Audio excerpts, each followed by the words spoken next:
Hi boys and girls. Our skill of the week for this week is going to be making predictions.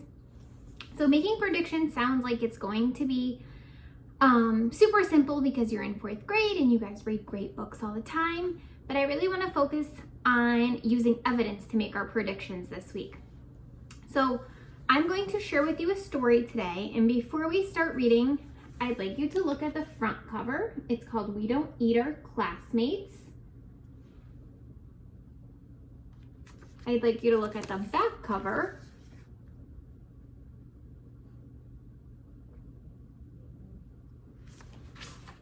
And I'm going to read you the inside flap of the book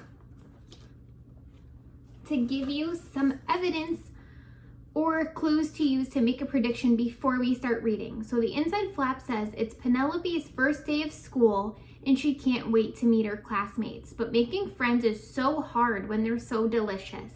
Readers will gobble up this hilarious new story from an award-winning author, illustrator, Ryan T. Higgins. So right now I'd like you to pause this video and I'd like you to go to your slides and make a prediction for what you think this book's going to be about or what's going to happen in this book. Using the front cover, back cover, and inside flap, what is your prediction and why do you think that will happen?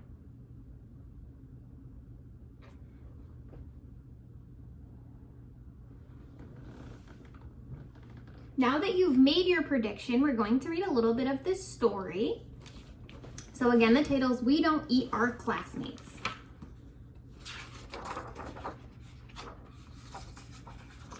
Penelope Rex was nervous. It's not every day a little T-Rex starts school.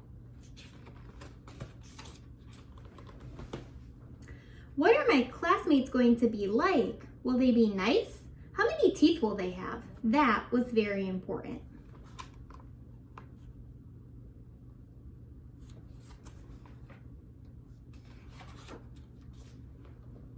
Penelope's mom bought her a new backpack with ponies on it. Ponies were Penelope's favorite because ponies are delicious. Penelope's dad packed her a lunch of 300 tuna sandwiches and 1 apple juice.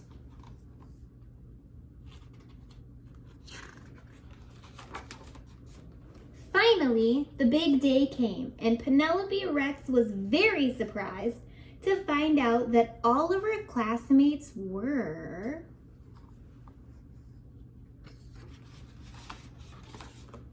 children.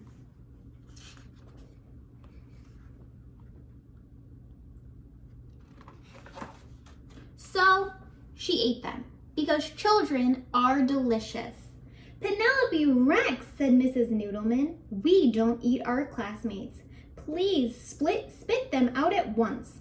So she did.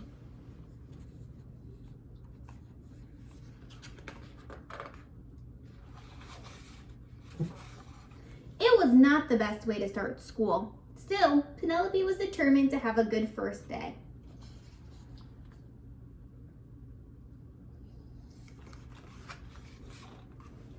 She tried hard to make friends at recess. She finger painted some of her best work. She even saved Griffin Emery a seat at lunch. You can sit here.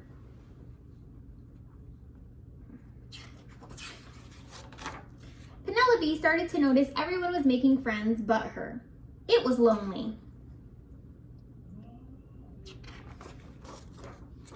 When she got home, her dad asked about her first day of school. I didn't make any friends, Penelope cried. None of the children wanted to play with me. Penelope Rex, her father asked, did you eat your classmates? Well, maybe, sort of, just a little bit.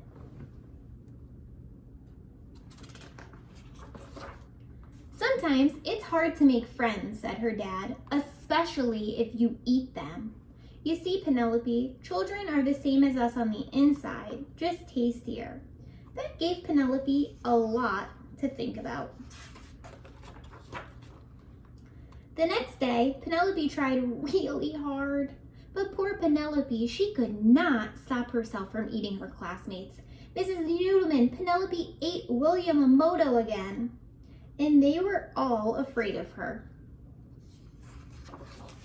Except Walter. Walter was a goldfish, so Penelope tried to make friends with him. Will you be my friend?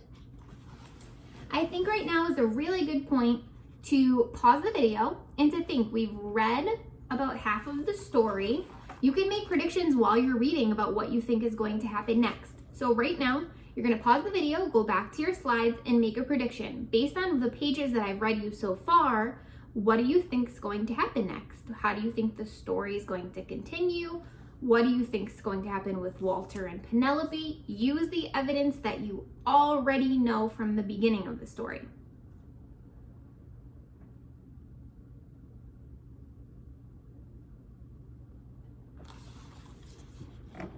If you're unpausing the video, I'm assuming that you made your during reading prediction.